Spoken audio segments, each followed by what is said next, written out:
Assalamualaikum warahmatullahi wabarakatuh. Saya Putra Bukit Ramadan akan menjelaskan tentang anti korupsi.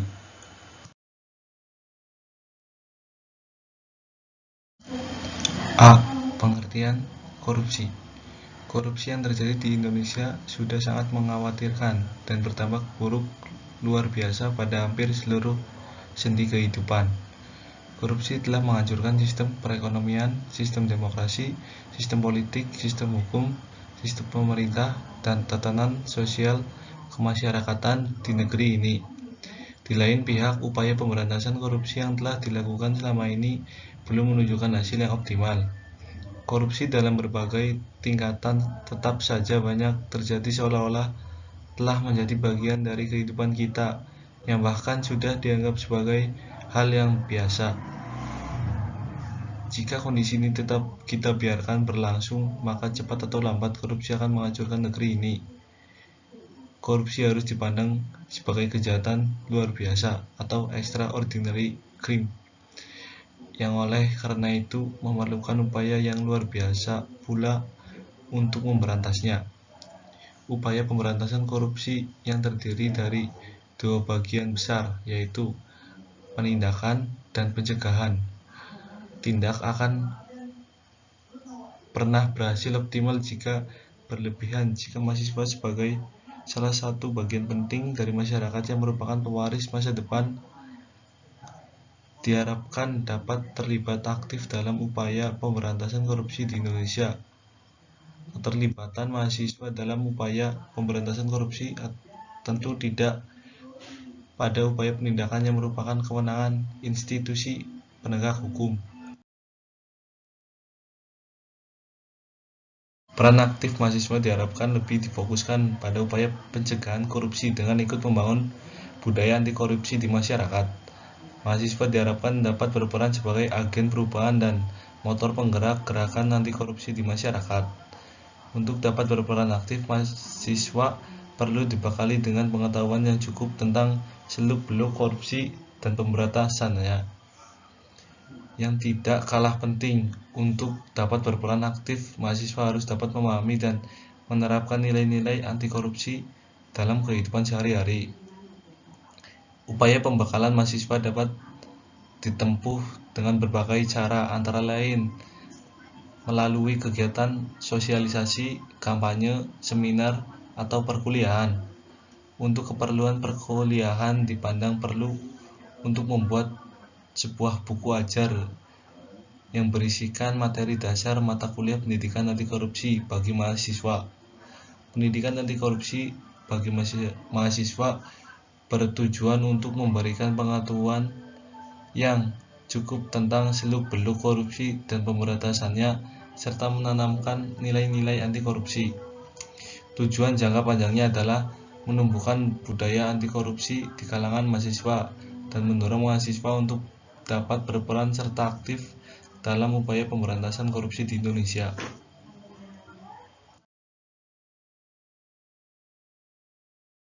B. Tujuan pendidikan anti korupsi. Pendidikan anti korupsi bagi mahasiswa bertujuan untuk memberikan pengetahuan yang cukup tentang seluk-beluk korupsi dan pemberantasannya, serta menanamkan nilai-nilai anti korupsi. Sementara itu, buku ajar pendidikan anti korupsi yang diterbitkan oleh Dirjen Dikti berisikan bahan ajar dasar yang dapat dikembangkan sesuai dengan kondisi dan kebutuhan perguruan tinggi dan program studi masing-masing.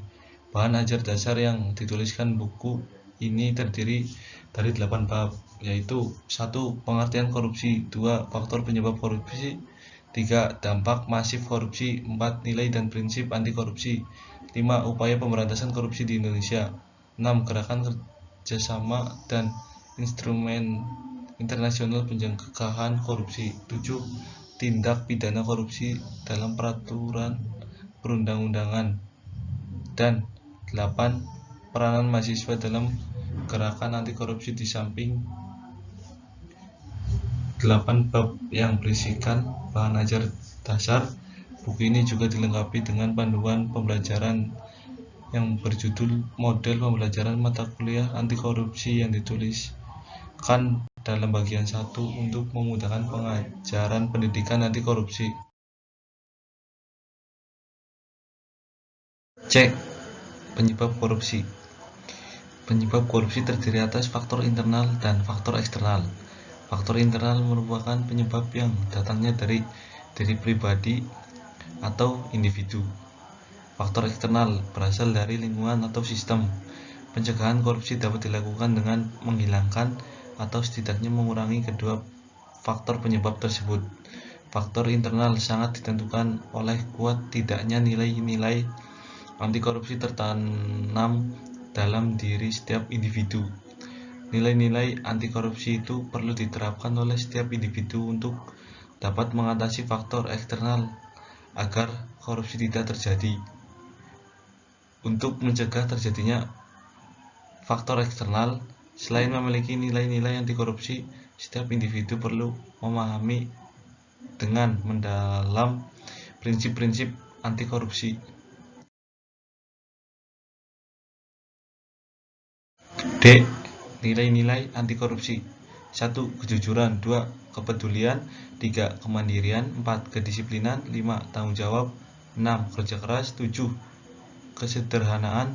8. Keberanian. 9. Keadilan. E. Jenis-jenis korupsi. 1. Korupsi uang negara. Jenis perbuatan yang merugikan negara ini terbagi menjadi dua bagian, yaitu mencari keuntungan dengan cara melawan hukum dan merugikan negara, serta menyalahgunakan jabatan untuk mencari keuntungan dan merugikan negara. Contohnya pada gambar yang sudah ada. 2. Korupsi tindakan pemerasan. Tindakan pemerasan merupakan tindakan yang dilakukan oleh pegawai negeri atau penyelenggara negara untuk menguntungkan diri sendiri atau orang lain dengan cara melawan hukum atau dengan menyalahgunakan kekuasaan dengan memaksa seseorang memberikan sesuatu, membayar atau menerima pembayaran dengan potongan atau untuk mengerjakan sesuatu bagi dirinya sendiri. 3. Korupsi penggelapan jabatan. Penggelapan dalam jabatan termasuk juga ke dalam kategori yang sering dimaksud sebagai penyalahgunaan jabatan, yakni tindakan seorang pejabat pemerintah dengan kekuasaan yang memilikinya melakukan penggelapan laporan keuangan, menghilangkan barang bukti atau membiarkan orang lain menghancurkan barang bukti yang bertujuan untuk menguntungkan diri sendiri dengan jalan merugikan negara. 4. Korupsi gratifikasi. Jenis-jenis korupsi berikutnya adalah korupsi gratifikasi yang merupakan tindakan pemberian hadiah yang diterima oleh pegawai negeri atau penyelenggara negara dan tidak dilaporkan kepada KPK dalam jangka waktu 30 hari sejak diterimanya gratifikasi.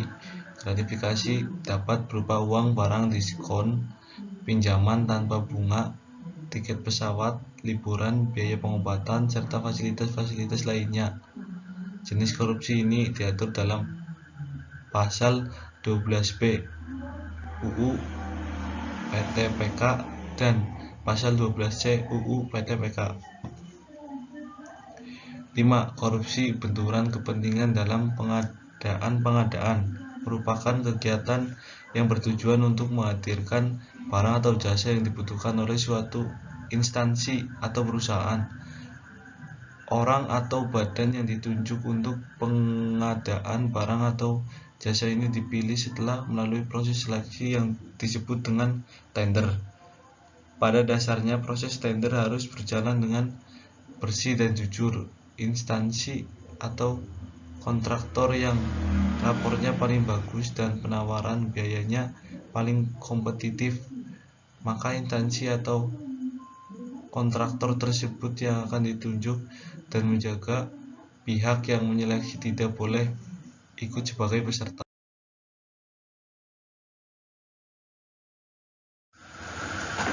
F.